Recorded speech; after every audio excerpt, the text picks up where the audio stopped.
Gemini, tignan natin kung ano yung mensahe for you. Keep in mind na ito ay general reading lamang, kaya hindi lahat makaka-resonate. Kaya pakilawakan ng isipan at kung gusto nyo panoorin yung inyong other signs, Moon, Rising, and Venus, okay na okay. Kasi wag lang kayo mag-focus sa inyong sun sign. Baka mas doon kayo makaresonate sa iba nyong signs. At kung di pa po kayo nakasubscribe dito sa ating channel, please subscribe and hit the bell button para lagi kang updated every time na meron tayong uploads. Kung nais mo naman mag-avail ng ating private readings, ng ating rituals, ng ating tiaras products, nandyan yung ating EA necklace at yung ating tiaras bracelet. Magmensahe ka lang directly dyan sa ating Facebook page. Nandyan yung link sa description box. So magmensahe lang po kayo. Tapos sabihin nyo na din pala kung para saan ba yung ini-inquire ninyo. Reading ba, ritual, or tiaras products natin. We have triggers. We have combo. We have getaway. So, I don't know kung kayo ba to, Gemini, or meron kayong kakilala na sinusubok nakawala na siya dito sa addiction niya. Pero looks like tinatawag na naman siya. So pwedeng meron ditong kakilala mo, malapit talaga sa'yo. Kung hindi ikaw siya, nagkakaroon siya ng mga problems ngayon. And pwedeng ang naiisip niya na makakatulong sa kanya is ito, pagsusugal. Oo. Or basta yung dati niyang gawain, ganun. Tignan natin. Okay, ano tong triggers na to? Or pwede rin baka ganyan yung mga nababasa mo ngayon. Yung mga lumalabas sa feeds mo about sa sugal. Tignan natin ano tong triggers na to. Ano tong mga flashbacks na ito. We have page of 1. So, some of you, hinihil nyo yung inyong inner child. Nagpo-focus kayo sa sarili ninyo. Yung mga bagay na hindi nyo nakuha noon. Oo. Nung mga bata pa kayo. So, pwede ngayon nyo po yan nakukuha. Nandun yung masaya ka kasi nabigay mo sa sarili mo, 'di ba? Na-heal mo yung inner child mo. Pero nandun din yung nalulungkot ka. May mixed emotions yung nararamdaman mo. We have justice. Tapos nakikita ko rin dito kung before, hindi kayo masyadong naalagaan ng parents nyo or could be your mother, Gemini, ganyan. So, basta yung mga hindi nyo naranasan before, hindi nyo pinaparanas yan ngayon pinaparanas nyo yan ngayon sa inyong mga anak no, yung hindi nyo naranasan before. Ayan po. At yung syempre, yung mga masasama naman na naranasan nyo before, yun naman yung iniiwasan nyo na wag maranasan ng inyong mga anak ngayon. So, kaya meron dito yung iba sa inyo, pwedeng naging controlling, ganyan. Pwedeng hindi nyo nakikita, hindi nyo napapansin, pero pwedeng yun yung dating dun sabihin natin, sa anak po ninyo, sa family ninyo. Oo. Tapos meron din dito, ayun, naging overprotective talaga kayo. Somehow, no? Yun lang din yung, sabihin natin, hindi mabuting effect noon. Kasi may mga tao sa life mo na hindi sila nag-grow naturally, hindi sila nag-grow on their own. 'Di ba? Nagiging dependent sila sa'yo because of that. So, wag mong hayaan na mangyari talaga yon. Sabihin natin, buong kabataan, kunwari ng mga anak mo. Gemini. Kasi yon, magiging dependent nga sila sa'yo, di ba? Pwedeng bumaba yung kanilang self-confidence. So, ang mabibigay mo lang din talaga, isa sa mga ipamana mo sa kanila is yung pagiging courageous, pagkakaroon ng self-confidence, yung kaya nilang tumayo sa sarili nilang mga paa. Yan.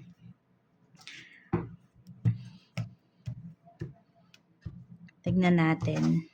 So, meron ba dito? May nilalakad kayo na kaso? Pwedeng ito ay about sa anak po ninyo. No? Kasi we have justice energy here Tignan natin kung ito po ay papanig sa inyo. Yes.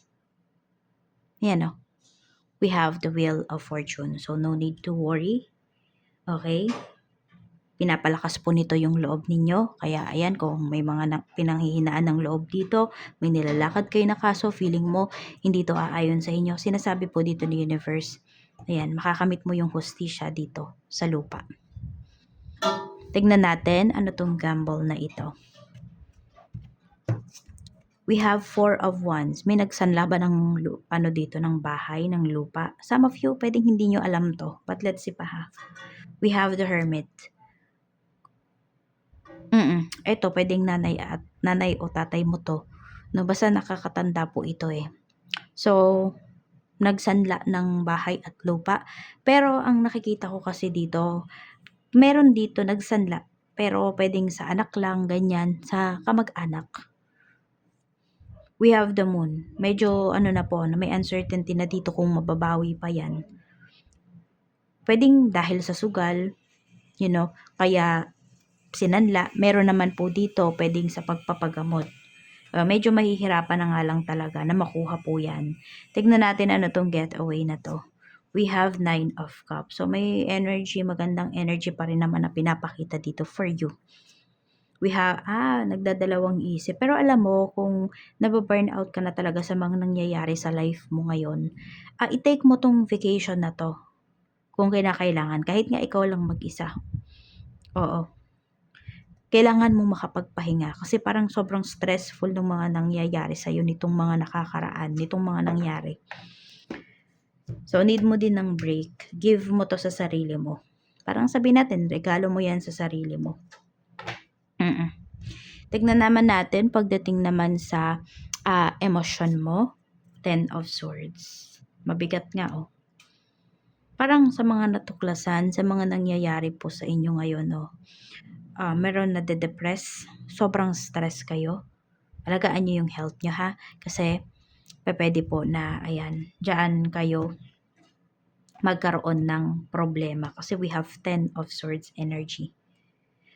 Pwede nga yung iba, nakakaramdam kayo ng sakit ngayon sa veins ninyo, sa paa, ganyan po. Nahirap or sa balakang din kasi parang may nahihirapang maglakad. Or nahihirapan, yung pag matutulog ka, di mo alam kung ano yung gagawin mong pwesto. Napaka-uncomfortable ng feelings mo. Hindi okay yung ano mo dito, yung emotions mo. Overwhelmed ka sa iyong mga nararamdaman. Ito naman yung isipan mo.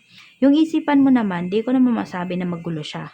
Pero yun lang, marami ka lang din talagang iniisip. Pero yung mga iniisip mo na to is, yun, kung meron nga kayong problema, paano makakaalis sa problema na ito? Ano yung dapat gawin? So, more on mga ideas naman yung pumapasok sa isipan mo. Kaya lang ideas pa siya. Pwedeng hindi pa nga kasi talaga kayo makakilos. No, hindi ko alam kung may na-surgery ba rito, ganyan. Basta medyo nahihirapang kumilos po. Yan ang pinapakita. Tignan natin pagdating naman sa sa spiritual health mo. We have strength. Okay naman yung iyong pananampalataya, yung faith mo, no? Ayan. So, matatag ka naman talaga. Matatag yung spiritual mo. Kaya yung iba po sa inyo, no, hindi rin talaga kayo basta-basta. Actually, iba sa inyo, hindi kayo basta-basta nade-depress. Kasi nada-divert nyo din yung inyong energy. Yun nga lang siguro ngayon, pwedeng sobra-sobra talaga yung mga pinagdaanan po ninyo. Kaya, ayun, meron nga dito, either super stress, depressed, or may anxiety po kayo. Pero okay naman yung inyong spiritual health. At mas palakasin mo pa siya. Mag-focus ka pa rito. Depende yan sa inyo. Magdadasal kayo, magme-meditate kayo. It's up to you. Magka-counseling yung iba. Check natin ano pa yung mensahe. Pinakamalakas na energy ng mga makakasalumuha mo ngayon. We have the Fool. So, very positive yung energy ng mga taong makakasalumuha mo. Parang kung titignan mo sila, parang wala silang problema. Parang mga happy-go-lucky kid. Yung mga ganyan. Oo, pwede rin, 'di ba? Sabi natin medyo matanda na, ma-age na, pero iisipin mo parang ang bata pa kasi hindi nila masyadong iniisip yung problems nila. Magaling magdala ng problema. Tignan naman natin.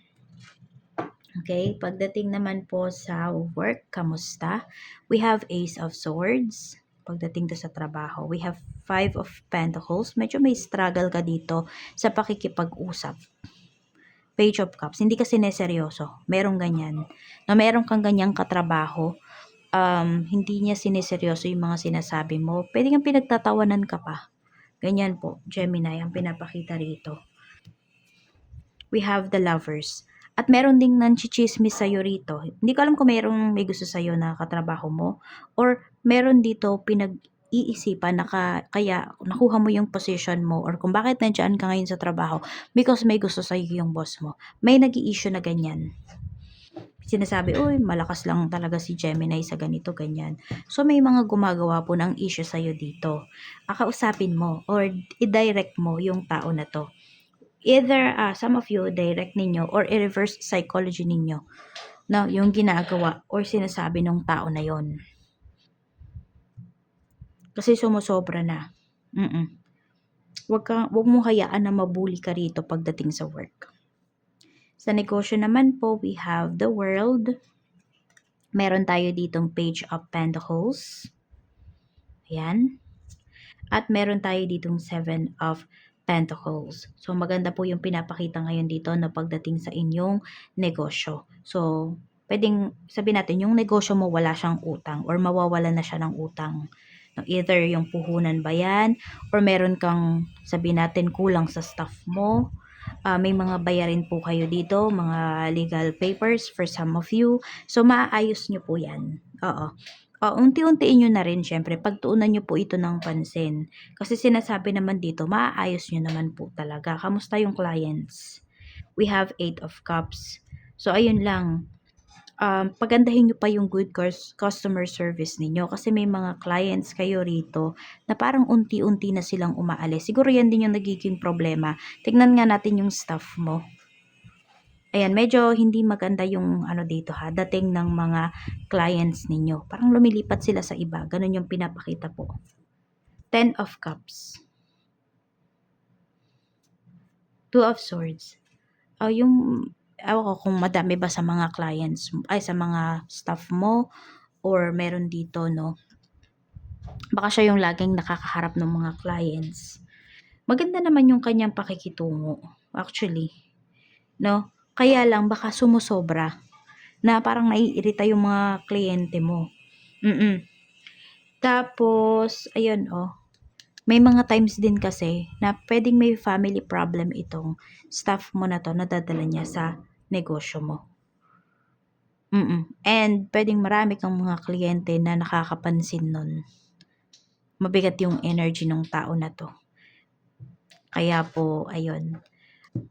Meron din dito psychic vampire. Meron kang psychic vampire na staff. Salain mo yang mabuti. Magmasid ka, Gemini.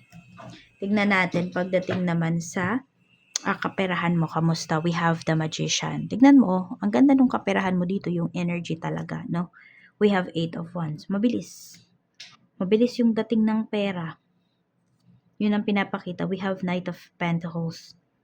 Yung iba sa inyo, sinasabi po dito, no, kung gusto nyo na maka-recover talaga kayo or makahabol kayo sa mga bayarin po ninyo, no, is pwede daw kayo, ayan another source of income. So, kung kaya nyo pang magdagdag po kayo ng other source of income.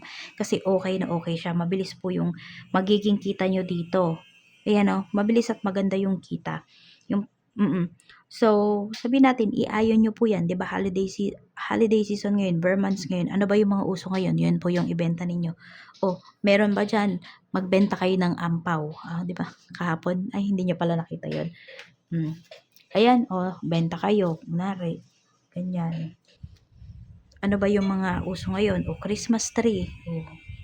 Yung mga ganun ba? Basta iayon nyo doon sa sa season. Yun yung mga ibenta po ninyo at makakahabol daw po talaga kayo pagdating doon sa inyong mga bayarin.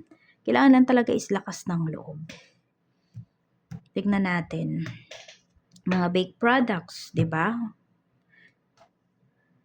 Let's see, pagdating naman po sa love life, kamusta yung love life? Sa love life, we have King of Cups. Okay, tignan natin ha. We have King of Pentacles. So, secured and feeling love talaga yung iyong nararamdaman pagdating dito sa inyong relationship. And meron po dito pwedeng nasa same-sex relationship kayo. Meron din po pinapakita kung may dalawang tao na involved ba sa'yo. Tignan natin. Okay. unresolved issues dito sa inyong relationship. Tignan natin. So, we have Queen of Cups. May pinapakita, may asawa. Okay, may mag-asawa dito or magkarelasyon. Pero may extra talaga dito sa inyong relasyon. Ganyan. So, pasensya na kung may naririnig kayong maingay. So, tignan pa natin. We have Two of Cups. Naguguluhan talaga. Ayan. May naguguluhan eh. Or, meron po dito, mahal nyo naman talaga yung isa't isa, pero magkalayo. Yan. Hindi ko ma-explain yung nararamdaman ko. Mixed emotion siya eh. Pero alam ko, mahal nyo yung isa't isa. Yun yung pinapakita rito.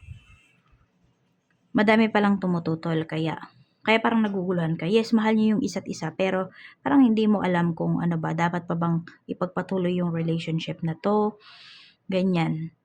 Kaya meron tayo ditong gamble, oh. Ayan, so nasa sa inyo kung isusugal nyo pa ba yung relationship na to. Or magpapahinga muna ba kayo, Gemini? Nasa sa inyo po yan. Tignan natin, ano ba yung nararamdaman talaga sa'yo ng person mo. Ano talaga yung nararamdaman niya sa'yo. Gusto niya magsimula ulit kayo. Gusto niya yung tahimik lang yung relationship ninyo. So kung gusto niya ng ganyan, lumayo kayo dun sa mga tao na naninira. 'Di ba? Na gustong sumira, na gustong mag-control sa relationship po ninyo. Layo kayo. So, whether merong history dito of betrayal, may history dito ng cheating. Pero kung magkakasundo naman po kayo na mag-move forward doon sa nangyari na yon, walang imposible. Ayan, kasi we have Six of Swords eh. Gusto ng payapang relationship. Ipaglalaban niya talaga yung relasyon nyo. Oh. Yan yung pinapakita rito. So, di ko alam kung meron ba dito, naka-move forward na kayo. Pero, ayan o, pwedeng meron na kayong bagong ine-entertain. Madami kasing energy na lumalabas na po. Oo, tapos may bumabalik. Yon. Sige, tignan natin na kung may bumabalik sa life mo. Ka-deal mo na ngayon yung tao na to, okay? Ibig sabihin, nag-message na to sa'yo, nakipagkita na to sa'yo, ganyan. So, pili ka, tingnan natin kung worth it ba na ipagpatuloy mo yung connection ninyo. O worth it ba na siya yung piliin mo. 1, 2, 3, pili po kayo. So, pause nyo lang yung video kung hindi pa po kayo nakakapili. Okay? Isa lang yung piliin nyo, okay? So, ayan. Hala, tignan na natin. Dapat ba na siya yung piliin mo? Yung nagbabalik na yan sa life mo. Okay, tignan natin. We have the star. Yes po, possible pa talaga na maayos kayo. Basta hindi ka lang din naman na naka-move forward sa tao na to. Wala pong masama kung i-entertain mo siya ulit or siya yung pipiliin mo kasi may reconciliation tayo rito. So, meant to be talaga na magbalik yung tao na yan sa life mo. Number 2. 9 of Pentacles. Okay, yung iba po sa inyo, wag na. Bakit? Lalo na kung masaya na kayo dyan sa current relationship po ninyo. Wag nyong hayaan na yung past mo makasira dito sa kung anong maganda na mayroon ka ngayon. Sa number 3, 9 of Swords. Okay, hindi na rin po. Bakit? Kasi yung tao na yan, guguluhin lang niya talaga yung life mo. Wala ka ding magiging peace of mind. Oo. Ayan. So, yung pumili ng number 1, yan po, napakataas ng chance na worth it pa talaga yung magiging connection ninyo pag yan ay pinabalik mo sa life mo or hinayaan mo na bumalik sa life mo. Kumbaga, hindi masasayang yung ibibigay mo na chance sa kanya.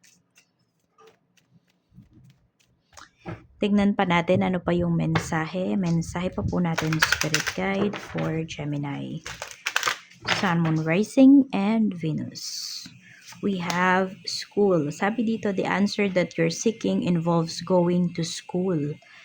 Pwedeng meron dito, magbabalik kayo sa pag-aaral. Meron kayong kailangang, parang some of you mag-imbestiga. Meron kayong kailangang pag-aralan. Ayan po. Pwede rin, baka may teacher dito. Or, sinasabihan po kayo rito, kung kayo ay may mga anak sa elementary pa yan, bantayan po ninyo. Oo. Kasi nga 'di ba yung iba sa inyo nag-iingat kayo rito na kung ano yung dapat na hindi maranasan ng inyo pong mga anak. So, meron dito, pwede po baka may nabubuli sa school or nabully ba kayo sa school before. So, bantayan nyo po yung inyong mga anak or kamustahin nyo sila kung di man kayo pwedeng mag-araw-araw pumunta sa school nila. Lagi mo silang kakausapin pagka-uwi nila galing school. Kamustahin mo sila. Ganyan po. So, yan lang Gemini ang mensahe. Maraming salamat. Ingat ka and see you again on my next video.